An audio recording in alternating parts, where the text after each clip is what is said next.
Assalamualaikum warahmatullahi wabarakatuh. Jumpa lagi dengan kami di podcast Serasi, sejenak rehat sambil diskusi. Kali ini bersama saya Nadia Regina Martanti, bisa dipanggil Mbak Nadia.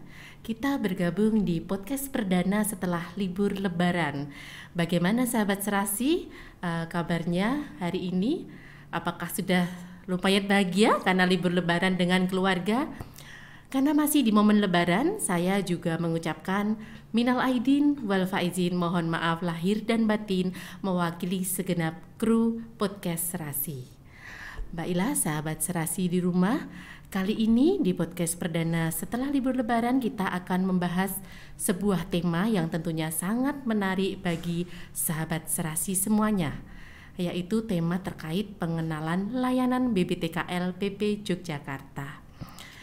Oke, sahabat Serasi, mungkin kalau yang mengikuti podcast episode sebelumnya mungkin agak bingung ya, kenapa nih kok hostnya jadi berubah lagi nih. Kalau kemarin dibawakan oleh Ibu Sriningsih atau bisa disapa dengan Jengning, sekarang dibawakan oleh saya, Mbak Nadia. Itu karena di podcast kali ini kita membahas tema tentang pelayanan atau layanan BPTKL PP Yogyakarta, dan host yang selama ini membawakan podcast Serasi kami undang di sini sebagai narasumber. Apa kabar Bu Ning? Kabar baik Mbak Nadia. Ya, bagaimana nih kabarnya setelah libur lebaran? Di loket depan apakah sudah ramai atau masih sepi-sepi aja? Baik Mbak Nadia. Untuk hari ini ya, hari-hari setelah libur lebaran itu kami memang saat ini belum melayani untuk penerimaan sampel. Tapi untuk pengambilan itu tetap akan kami layani. Karena kalau pengambilan hasil itu yang sudah siap di pelayanan bisa diambil kapan saja. Oke, pelayanan juga tetap berlangsung ya, kalau ada yang mau konsultasi juga tetap akan kami layani. Ya, begitu ya. Itu informasi pertama yang kita dapatkan. Sahabat Serasi, kita perkenalkan dulu, ini ada Ibu Sriningsih. Beliau ini adalah Pranata Humas BPTKL PP Yogyakarta sekaligus sebagai Kepala Instalasi Pelayanan Publik dan Hubungan Masyarakat di BPTKL PP Yogyakarta. Dan tentunya beliau ini sangat berkompeten karena jabatannya tersebut untuk membahas terkait pengenalan layanan di BPTKL PP Yogyakarta. Oke, baiklah, langsung saja kita kulik lagi lebih dalam informasi dari Ibu Sriningsih ini. Mungkin dari yang paling dasar ya, sahabat Serasi di rumah mungkin pengen tahu nih, jenis layanan apa aja sih gitu yang ada di BPTKL PP Yogyakarta? Silakan Bu Sriningsih. Ya, terima kasih Mbak Nadia. Sahabat Serasi semuanya yang sudah sering ke BPTKL PP Jogja mungkin sudah mengetahui pelayanan apa yang ada di BPTKL PP Yogyakarta. Secara garis besar kami ada 6 pelayanan ya sahabat Serasi semuanya. Boleh dicatat nih biar nggak lupa. Yang pertama itu Mbak Nadia, pengambilan contoh uji, kami melayani itu. Kemudian yang kedua itu penerimaan contoh uji. Kemudian yang ketiga adalah kalibrasi, pelayanan kalibrasi itu pengambilan in situ. Jadi petugas kita yang akan datang ke lokasi itu bisa, atau untuk alat-alat tertentu itu bisa dibawa ke BPTKL PP Yogyakarta. Itu yang ketiga ya. Kemudian yang keempat itu ada pelayanan pendidikan dan pelatihan. Jadi kayak anak-anak magang, terus kemudian penelitian itu dia ikut menguji sampelnya di dalam laboratorium. Jadi dia membawa sampelnya kemudian mengikuti dari awal sampai akhir untuk pengujiannya itu diklat. Terus kemudian selain itu kan untuk mahasiswa ya, atau sekolah-sekolah kayak SMK atau SMA kayak gitu. Selain itu ada juga yang dari instansi itu juga ada beberapa yang kami layani kemarin, itu yang sudah lalu-lalu itu dari instansi kayak LH, kayak BPTKL saudara kita gitu. Itu ada yang semacam apa ya, magang mungkin gitu ya, magang di lab itu juga ada. Itu pendidikan dan pelatihan. Kemudian itu sudah yang keempat ya. Terus kemudian yang kelima itu ada TTG, teknologi tepat guna. Jadi bagi pelanggan yang menghendaki tindak lanjut atas hasil yang sudah didapat dari pengujian di kami, itu dapat konsultasi ke kami untuk tindak lanjut selanjutnya. Misalnya airnya kok jelek, kemudian dia butuh pengolahan. Nah itu olahnya seperti apa sih? Kalau hasilnya yang parameter ini jelek misalnya gitu, nanti bisa konsultasi ke bagian lab TTG kami. Terus kemudian yang terakhir itu pelayanan KLB. KLB itu kejadian luar biasa. Jadi nanti kalau ada laporan dari dinas ya biasanya itu kalau sudah dinyatakan KLB, dia akan kerjasama dengan kami. Kemudian tim kami bisa turun ke lapangan untuk mengambil sampel, misalnya untuk pencemaran lingkungan ya. Biasanya yang itu limbah, dari limbah-limbah pabrik kayak gitu yang mencemari lingkungan itu yang melapor ke Dinkes. Nanti dinas akan menindaklanjuti dan petugas kami akan turun untuk mengambil sampel dan mengujinya. Selain itu KLB itu yang biasanya nggak kami ambil ya. Jadi dari pelanggan, dari dinas ya, biasanya dinas juga itu akan mengantar kayak keracunan makanan itu biasanya yang terjadi itu. Jadi mereka akan membawa sampelnya kepada kami. Itu garis besar pelayanannya. Nah terus kalau untuk yang konsen di pelayanan publik, bagian pelayanan publik itu yang setiap harinya ada itu adalah untuk contoh uji. Kalibrasi juga ada sih, tapi sesekali aja. Kalau untuk KLB kan nanti akan kerjasama juga dengan substansi yang ada di BPTKLPP gitu. Oh iya, begitu ya. Ternyata sangat menarik dan sangat kompleks itu layanan di BPTKLPP Yogyakarta. Kalau sahabat serasi yang belum jadi pelanggan rutin gitu ya di BPTKLPP Yogyakarta, mungkin selama ini cuma mengira bahwa BPTKLPP Yogyakarta itu hanya suatu laboratorium gitu yang memeriksa sampel. Ternyata layanannya sangat beragam. Bahkan tadi merambah ke diklat juga ya, ke diklat. Kemudian ada TTG yaitu teknologi tepat guna yang memberi solusi terhadap permasalahan di masyarakat ya. Itu informasi yang sangat ini ya, memberikan pencerahan gitu bagi sahabat serasi yang memang belum tahu selama ini. Kemudian kalau terkait layanan tersebut Bu Ning, siapa saja sebenarnya selama ini tuh pelanggan rutin kita itu siapa saja, apakah dari instansi, apa dari masyarakat biasa, atau siapa yang boleh mengakses itu layanan di BPTKLPP Yogyakarta gitu? Apakah dari perorangan pribadi sampai ke masyarakat penduduk tanpa persyaratan adanya instansi juga boleh gitu dan bisa mengakses layanan di BPTKLPP Yogyakarta? Ya, selama ini pelanggan kami memang beragam Mbak Nadia. Jadi instansi juga ada, kemudian hotel, kemudian perusahaan, perorangan juga ada yang langsung memeriksakan sendiri ke sini. Kemudian untuk kebutuhan skripsi atau penelitian itu mahasiswa itu juga kalau pas itu waktunya untuk skripsi sama karya tulis ilmiah kayak gitu, biasanya di depan itu akan berjubel dengan mahasiswa. Karena tarif di kami itu relatif lebih murah daripada lab-lab lain. Iya. Berarti secara masyarakat atau penduduk yang awam itu juga bisa ya memeriksakan bisa di langsung BPTKLPP datang itu Yogyakarta bisa. gitu ya. Misalnya ada yang air sumurnya itu dirasa keruh gitu, bisa juga ya diperiksakan ke sini langsung. Nah terkait pemeriksaan itu mungkin orang awam juga kurang tahu gitu, gimana sih syarat membawanya gitu, syarat membawa sampel itu ke BTKL, atau mungkin ada kuantitas tertentu yang dipersyaratkan sehingga bisa diperiksa di sini, apa gimana, coba dijelaskan. Untuk persyaratannya cukup gampang, jadi nggak usah pakai bersurat-suratan kalau yang langsung datang itu. Sampel langsung dibawa saja. Kalau untuk pengujian fisik kimia itu nanti bisa pakai jerigen putih bersih baru ya, jangan yang bekas, karena ada sih beberapa kasus itu bawanya jerigen bekas kayak bekas minyak atau bekas sirup kayak gitu. Meskipun sudah dicuci itu akan tetap mempengaruhi hasilnya, apalagi nyucinya nanti pakai deterjen. Kemarin itu ada beberapa kasus yang bilangnya ini sudah saya cuci kok Bu, sudah pakai sabun bersih. Nah justru sabunnya malah bisa nempel di dalamnya, akan mempengaruhi hasil pemeriksaannya.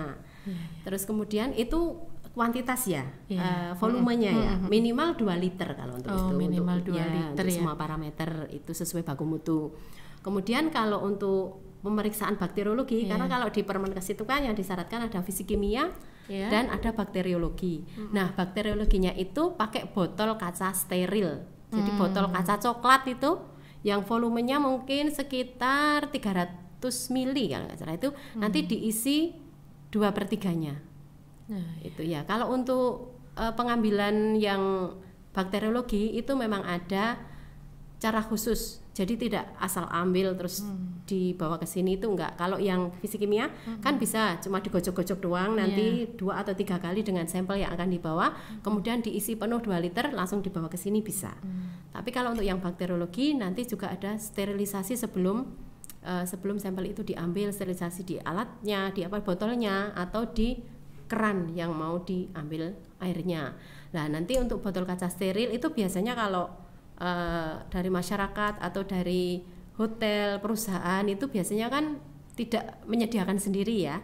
Itu dia bisa pinjam di kami dengan meninggalkan KTP asli. Kenapa disyaratkan KTP asli?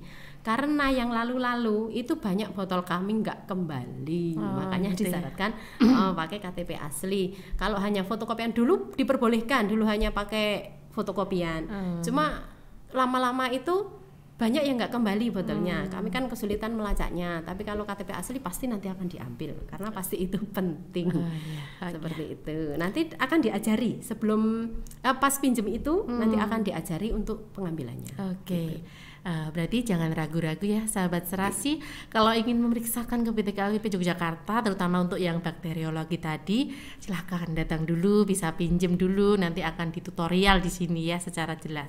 Tentunya oleh Bu Sri Ningsih juga di loket depan gitu ya. Baiklah, untuk menuju terkait loket tadi, Bu Sri Ningsih. Kalau di loket depan itu apa aja sih gitu yang disediakan? Loketnya terdiri dari loket apa aja di pelayanan itu ya? Iya. Kalau sahabat Serasi yang sudah sering pasti sudah hafal loketnya apa saja dan siapa saja yang duduk di situ. Jadi di depan itu memang ada banyak berderet loket ya Mbak Nadia ya. Jadi nanti kalau ada yang membawa sampel itu bisa ke loket 1 atau loket 2. Loket 1 ada Mas Didi, loket 2 ada Mas Ardi.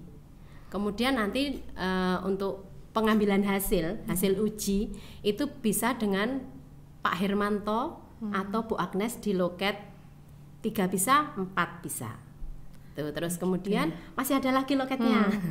Itu ada loket 5 itu pembayaran dengan Bu Narsih. Jadi pembayaran nanti bisa dilakukan di tempatnya Bu Narsih itu, di loketnya itu ada mesin edisi di sana. Khusus untuk yang edisi bisa di sana.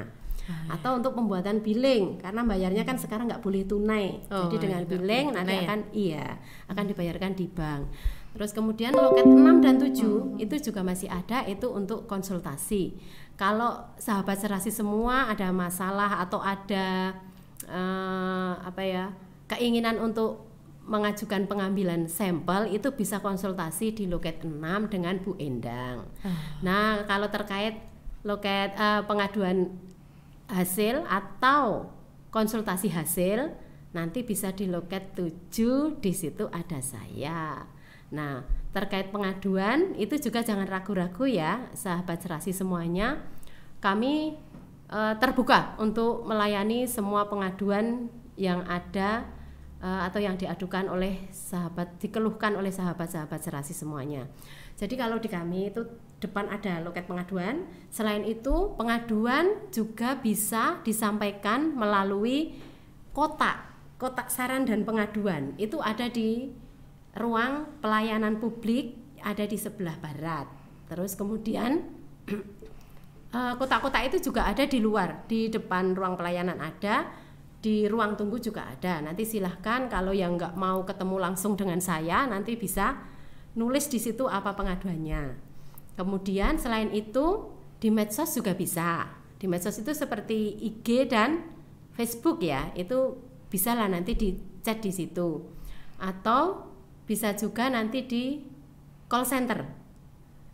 Jadi media pengaduannya call center juga bisa dengan nomor sebagai berikut. Silahkan dicatat, nanti kalau memang butuh nanti bisa WA, bisa telepon juga bisa, atau mau pakai telepon kantor juga bisa. Silahkan, pokoknya apapun yang mau ditanyakan atau dikeluhkan, diadukan itu silahkan, mau pakai media apa saja nanti pasti akan segera kami respon. Wah, mantap sekali ya sahabat Serasi. Ternyata loketnya juga cukup banyak ya, ada 7 loket di situ. Kemudian media komunikasinya juga banyak. Jadi Nggak usah ragu-ragu lagi ya, segera hubungi Bu Sri Ningsih kalau ingin mengakses layanan BPTK LPP Yogyakarta begitu. Nah, terkait mengakses layanan tadi Bu Sri Ningsih, jam aksesnya itu bagaimana ini, jam pelayanannya gitu. Mungkin ya. Ya, untuk jam pelayanan itu beda ya dengan jam kerja. Biasanya yang agak rancu di situ, jam kerja sama jam pelayanan. Kalau jam kerja memang sampai sore, jam 4 atau setengah 5 kalau Jumat ya. Nah, itu kalau jam layanan, jadi untuk penerimaan sampel itu kalau Senin sampai Kamis itu setengah 8 sampai jam 12. Kemudian kalau Jumat itu setengah 8 sampai jam 11. Kenapa kok ada pembatasan? Itu karena teman-teman di lab itu butuh waktu untuk menyelesaikan sampel-sampel yang masuk. Jadi kalau nanti dipolkan sampai akhir, nanti sampel yang datang di akhir itu nggak bakalan selesai dikerjakan untuk parameter yang harus segera dikerjakan kan. Kalau sampel itu ada parameter yang segera, ada yang bisa ditunda. Nah seperti itu, jadi diselesaikan. Terus jam layanan ya itu ya, itu seperti itu. Jadi jam setengah 8, 12. Jumat jam setengah 8, jam 11. Iya, jadi sebenarnya pembatasan jam layanan ini sendiri itu sebenarnya untuk menjaga mutu sampel itu sendiri menjaga mutu, kemudian menjaga agar tidak terjadi keterlambatan begitu ya sepertinya. Betul. Untuk selanjutnya tadi disinggung soal tarif katanya yang lebih murah gitu ya dari instansi lain. Nah, untuk tarif ini sendiri kita menggunakan pola tarif apa ini dan bisa diakses di mana gitu kalau pelanggan pengen lihat-lihat dulu gitu sebelum memeriksakan, kita bisa lihat-lihat dulu, oh ternyata segini jadi bisa menyiapkan uang gitu ya. Iya. Kalau tarifnya karena kita di Kemenkes kita pakai PPRI nomor 64 tahun 2019 itu untuk pola tarif di lingkungan Kemenkes. Di situ sudah lengkap ya, semua tarif di situ ada. Kalau mau mengakses itu di web bisa. Di web itu ada tarifnya. Kemudian kalau mau download sebenarnya itu juga bisa. Nanti dicari di bagian yang tarifnya BPTK LPP. Kemudian selain itu brosur-brosur kami di depan juga ada. Atau di dinding. Di dinding itu sudah kami pasang besar, di situ ada pola tarifnya. Itu. Atau kalau memang masih ragu, melihat sendiri masih ragu, bisalah WA atau telepon untuk meyakinkan apakah tarifnya sudah berubah atau belum, seperti itu biasanya. Ya begitu sahabat Serasi, jadi kalau ingin mengakses tarif gitu ya bisa dilihat di ini websitenya BPTKL, kemudian juga call center juga bisa ya, bisa untuk menanyakan, meyakinkan apakah tarif itu benar atau tidak juga bisa. Kemudian untuk terkait ini ya waktu penyelesaian. Nah biasanya kalau orang-orang tuh kalau di luar sana, oh ini harganya lebih murah nih, jangan-jangan nih lebih telat juga nih, lebih molor juga. Nah kalau untuk sesuai prosedurnya gitu yang sedang dijalani saat ini juga, waktu penyelesaian sampel itu seberapa lama kira-kira Bu? Ya, untuk penyelesaian sampel itu sudah kami usahakan ya biar cepat, paling nggak tepat waktu lah ya. Itu kalau untuk sampel air laboratorium faktor risiko lingkungan fisik kimia khusus untuk yang air itu 17 hari kerja. Kemudian untuk yang ini padatan itu kan juga masuk di situ. Padatan itu 24 hari kerja karena memang pengerjaannya lebih lama karena harus mengeringkan dulu dan keringnya harus kering alami. Seperti itu. Jadi kadang tergantung cuaca ya. Kecuali kalau sampelnya datang sudah kering dan halus itu mungkin bisa agak lebih cepat sedikit. Kemudian untuk sampel udara, kan di lab faktor risiko lingkungan fisik kimia itu juga ada sampel udara. Itu 15 hari kerja. Nah, terus kemudian untuk sampel bakteri itu 16 hari kerja. Kalau untuk kalibrasi itu 14 hari kerja. Ini hari kerja ya, jadi jangan salah hari kalender. Jadi Sabtu Minggu atau tanggal merah, libur, cuti bersama seperti itu nggak dihitung. Jadi hari kerja saja yang dihitung. Makanya kemarin untuk Lebaran ini jadi agak mundur sedikit untuk sampel yang sudah mepet-mepet waktu Lebaran itu penyelesaiannya. Kemudian itu tadi untuk sampel secara umum.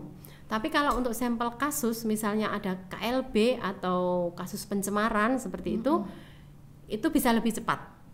Jadi nanti bisa dikejarkan lah istilahnya gitu ya, karena kan itu keburu mau dipakai untuk dasar tindak lanjut pengaduan itu.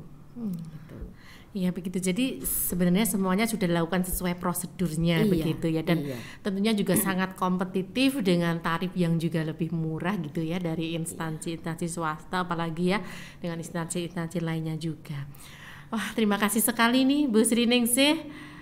Infonya ini insya Allah sangat bermanfaat nih bagi sahabat Serasi semua, terutama yang kemarin-kemarin belum tahu gitu ya layanan apa aja sih di BPTK LPP Yogyakarta. Ini sekarang jauh lebih tahu. Terima kasih atas kedatangannya di sini. Ya, besok-besok kita akan ini ya mengundang lagi mungkin di momen-momen selanjutnya, mungkin terkait pengaduan atau kehumasan lagi kita akan mengundang lagi gitu ya. Jadi sahabat Serasi, kesimpulannya layanan di BPTK LPP Yogyakarta itu sangat beragam. Bukan hanya terkait sampel saja, pemeriksaan sampel, tapi juga merambah ke diklat juga, kemudian ke teknologi tepat guna juga yang bisa sebagai solusi ya untuk hasil-hasil yang kurang bagus terkait pemeriksaan sampel itu sendiri gitu. Dan juga media sosialnya, media komunikasinya juga sangat komplit. Jadi sahabat Serasi jangan ragu-ragu untuk mengakses layanan BPTK LPP Yogyakarta gitu. Baiklah sahabat Serasi dimanapun berada, di akhir acara ini kami akan memberikan giveaway gitu ya untuk sahabat Serasi semuanya dengan pertanyaan pola tarif yang digunakan di layanan BPTK LPP Yogyakarta itu mengacu pada peraturan apa ya. Silakan sahabat Serasi semua bisa menjawabnya di kolom komentar. Nanti kru podcast Serasi akan memilih 3 orang untuk diberi giveaway dan diantarkan. Oke sahabat Serasi di rumah, jangan lupa juga untuk like, komen, share dan subscribe media sosial BPTK LPP Yogyakarta.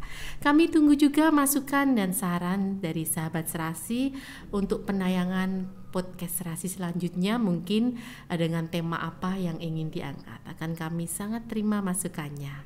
Baiklah sahabat Serasi semua, mewakili kru yang bertugas, saya Nadia Regina Martanti, mohon maaf apabila terdapat salah-salah kata selama membawakan podcast Serasi. Wassalamualaikum warahmatullahi wabarakatuh.